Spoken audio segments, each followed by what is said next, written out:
আসসালামু আলাইকুম, স্বাগত জানাচ্ছি আরটিভির মধ্যাহ্নের সংবাদে। পুরো সময় আপনাদের সঙ্গে আছি আমি ফাহমিদা সালাম। ঠাকুরগাঁয়ে নির্বাচনী প্রচারে কথা বলছেন বিএনপি মহাসচিব মির্জা ফখরুল ইসলাম আলমগীর। আমরা এখন সরাসরি চলে যাচ্ছি সেখানে।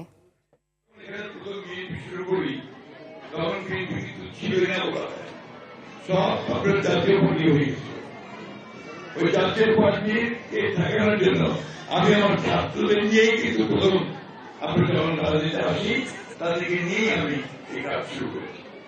আপনাদের সকলের দোয়া আল্লাহর অশেষ রহমতে বিএনপি কিন্তু এখন একটা শক্তিশালী জায়গায় দাঁড়িয়ে।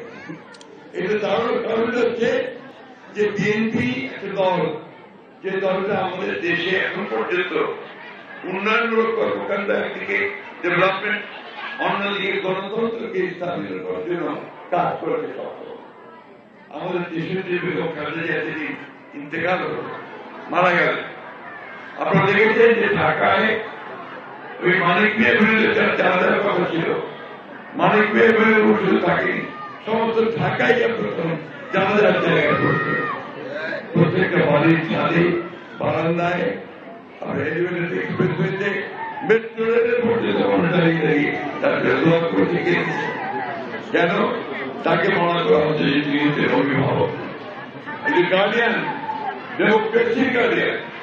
এই ডেমোক্রেসিকে রক্ষা করতে গিয়ে উনি 6 বছর জেলেছিলেন এবং তা অসুখ হয়েছে, অসুখে তিনি চলে গেছেন।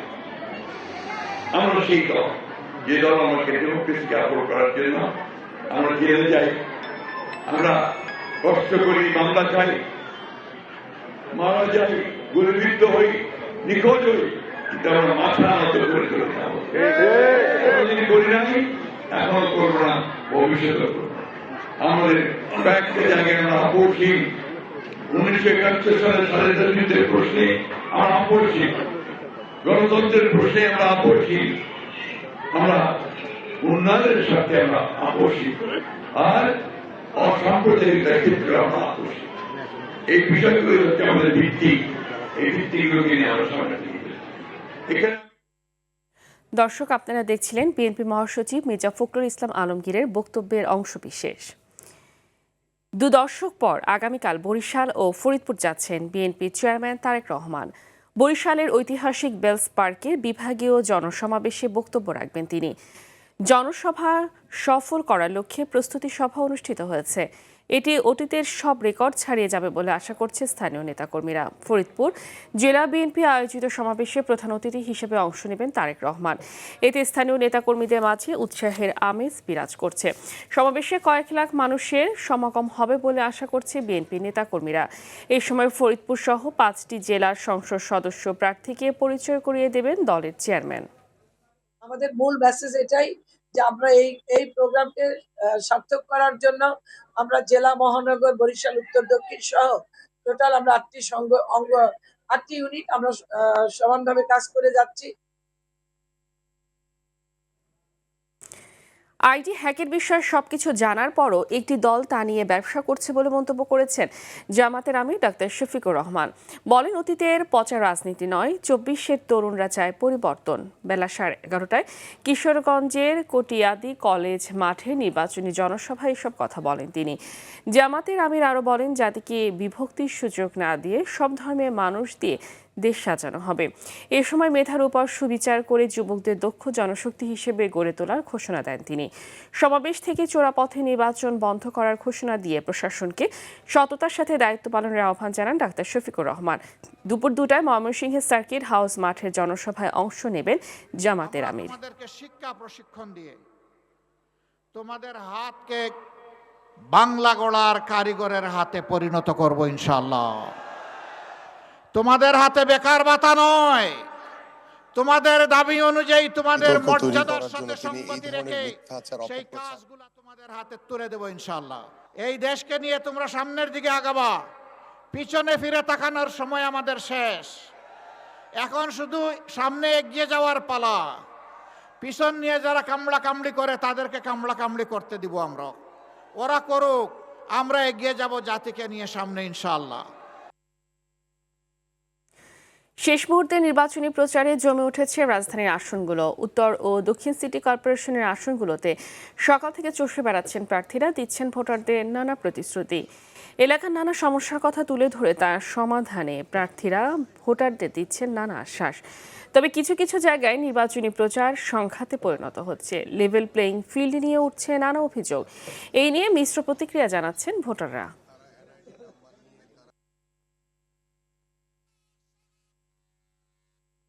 এখানে কোনো পেশি শক্তির বলতে যেটা মিন করে মানুষ, সেটার কোনো সুযোগ নেই। আর এখানে আজকে সোশ্যাল মিডিয়ার যুগ, কেউ কোনো কিছু করে পার পেয়ে যাবে, এটা আমি বিশ্বাস করি না।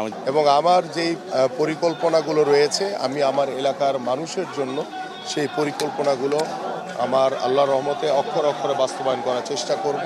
অতীতের নির্যাতন, নিপীড়ন, চাঁদাবাজি, জুলুমবাজি, সন্ত্রাস, ব্যাংক ডাকাতি, এই সমস্ত কারণে মানুষ অত্যন্ত ক্ষিপ্ত হয়ে আছে। দর্শক, এই মুহূর্তে ঢাকার 16 আসনে আছেন সহকর্মী সাকিবুর রহমান এবং ঢাকা 8 আসনে রয়েছেন হাসান মাহমুদ। আমরা সরাসরি যুক্ত হচ্ছি তাদের সাথে। প্রথমে যাব সাকিবের কাছে। সাকিব, নির্বাচনে প্রার্থীরা কি কি প্রতিশ্রুতি দিচ্ছেন এবং প্রার্থীদের কোনো অভিযোগ আছে কিনা? প্রার্থীদের মধ্যে উৎসাহ উদ্দীপনা কেমন দেখছেন?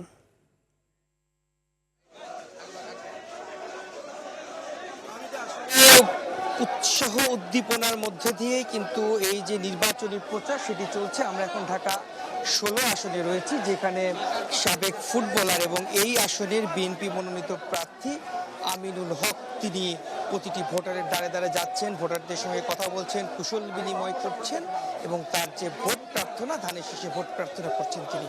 এবং পাশাপাশি অনেকে কিন্তু সেই এলাকার কি ধরনের সমস্যা রয়েছে সেই বিষয়গুলো কিন্তু অনেকটা জানার চেষ্টা করছেন। অনেকেই তাকে বলছিলেন যে এই এলাকার এই পাশে একটি খাল রয়েছে, সেই খালে কিন্তু পানি প্রবাহ ঠিক নেই, বৃষ্টি হলে এলাকায় অনেক সময় জলাবদ্ধতা সৃষ্টি হয়। সেই বিষয়গুলো তিনি শুনছেন এবং চেষ্টা করছেন যেন তিনি তার যে এই এলাকার যে সমস্যাগুলো সেটি শুনে পরবর্তীতে যদি তিনি নির্বাচিত হতে পারেন তাহলে তিনি সেই কাজগুলো করবেন, এমনকি তিনি আমাদেরকে বলেছেন। পাশাপাশি তার বিরুদ্ধে কিন্তু তার যে প্রতিপক্ষ রয়েছে তিনি বেশ কয়েকটি অভিযোগ করেছেন, সেই বিষয়গুলো তিনি বলেছেন আসলে একেবারেই ভিত্তিহীন এবং নির্বাচনী আচরণবিধি তার প্রতিপক্ষ ঠিকমতো মানছে না, এমনটি তিনি বলছেন। বিশেষ করে ভোটারদের ভোটার এনআইডি এবং বিকাশ নাম্বার নেওয়া হচ্ছে, এই অভিযোগও কিন্তু তিনি করেছেন। তিনি বলেছেন যে তারা কেন্দ্রীয়ভাবে এই অভিযোগগুলো তারা লিখছেন, লিপিবদ্ধ করছেন এবং পরবর্তীতে সেটা নির্বাচন কমিশনে সেটি তারা জানাবেন। তো সব মিলিয়ে বলা চলে যে প্রচণ্ড উৎসাহ উদ্দীপনার মধ্যে দিয়ে প্রচারণা চলছে। তো এই ছিল ঢাকা 16 আসন থেকে আমার কাছে সর্বশেষ। আমরা চলে যাচ্ছি ঢাকা 8 আসনে, সেখানে রয়েছেন আমাদের আরেক সহকর্মী হাসান মাহমুদ। হাসান, জানাবেন ঢাকা 8-এর প্রচারণা কেমন চলছে? সাকিব, আপনি যেমনটি বলছিলেন, ঢাকা 8 আসনেও কিন্তু নির্বাচনী যে প্রচারণা সেটি পুরোদমে জমে উঠেছে। আমরা এখন অবস্থান করছি ঢাকা 8 আসনের গুলিস্তান এলাকায়। এই এলাকায় কিন্তু বিএনপি মনোনীত যে সংসদ সদস্য পদপ্রার্থী মির্জা আব্বাস, তার যে দলীয় নেতাকর্মী তারা কিন্তু গণসংযোগ চালাচ্ছেন এই গুলিস্তান এলাকায়। আমরা দেখতে পেয়েছি যে ভোটারদের দ্বারে দ্বারে যে বিএনপি নেতাকর্মী তারা কিন্তু ভোটারদের দ্বারে দ্বারে যাচ্ছেন এবং যে ইশতেহার অনুযায়ী যে প্রতিশ্রুতি, সেই প্রতিশ্রুতিগুলো কিন্তু বাস্তবায়নের আশ্বাস দিচ্ছেন এবং ভোটারদের কাছ থেকে ইতিবাচক সাড়া কিন্তু তারা পাচ্ছেন বলে জানিয়েছেন।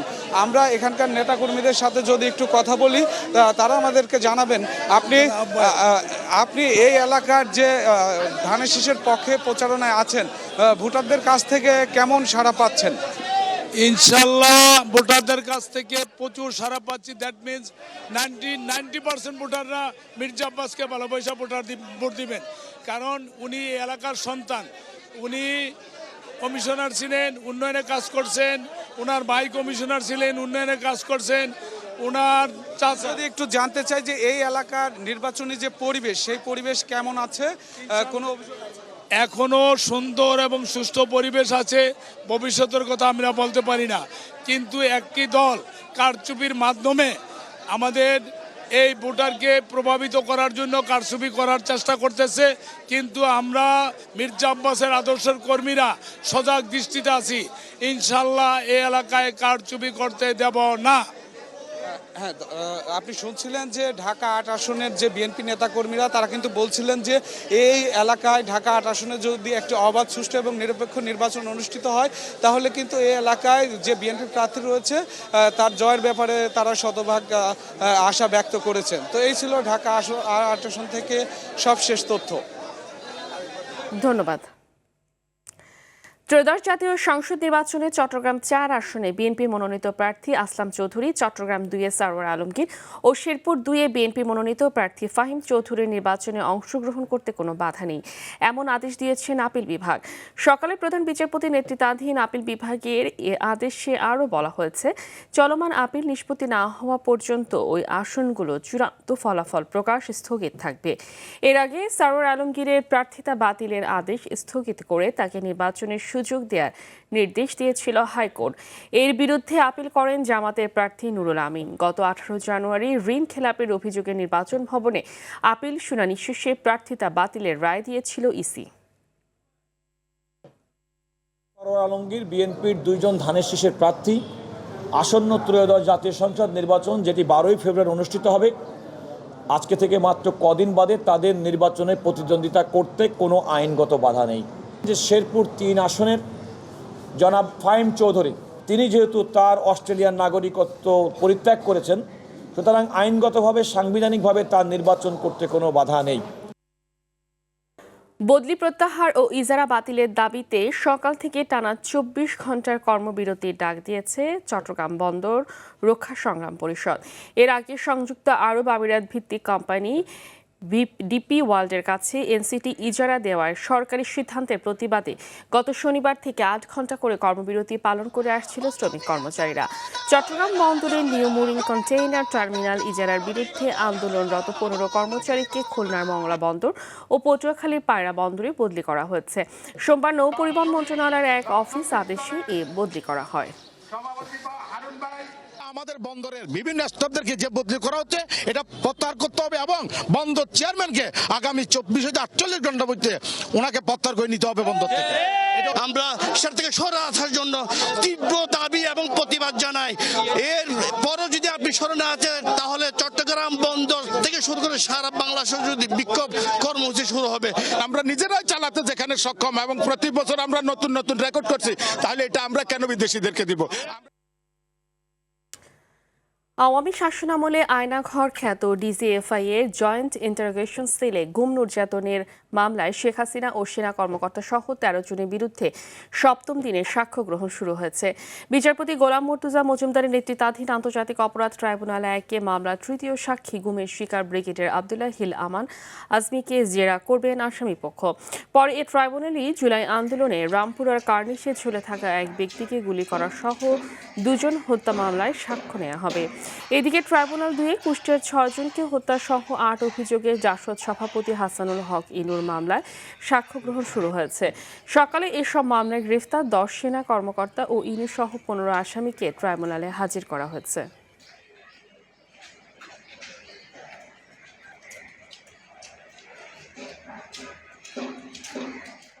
মধ্যাহ্নের সংবাদ এ পর্যন্তই। দুপুরের সংবাদ ১:২টায় দেখার আমন্ত্রণ রইল। ধন্যবাদ সবাইকে।